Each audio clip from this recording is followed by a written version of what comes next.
ఆశపడి ఎవరి కొరకు ఆశిస్తూ వారికి అలాగే జరుగుతున్నవి. చిన్నప్పటి నుండి వ్యాపారం చేసావే తమ చోట్లకు వెళ్ళిపోతున్నారు. గొప్ప వ్యాపారం ఎత్తండి, బాగా సంపాదించారండి, 100 ఎకరాలు భూమండి, రాజ్యమంతా తనదేనండి, ఎవరిని చూడండి. అడుక్కోలేని వాడైనా పోవాల్సిందే, అన్ని ఉన్నవాడైనా పోవాల్సిందే. అంతేనా? వ్యాపారం చేసిన వాడైనా పోవాల్సిందే, ఏ వ్యాపారం లేక అడుక్కొని వాడైనా పోవాల్సిందే.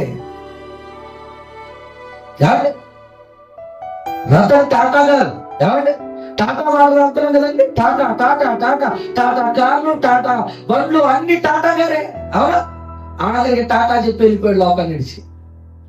టాటా ఏమండి, కనిపెట్టిన వాడి పరిస్థితి అదే. ఏమండి, ఆఖరికి చేయమంటే అమ్మా కాస్త భిక్షమయ్యానని చెప్పిన వాడి పరిస్థితి కూడా అదే.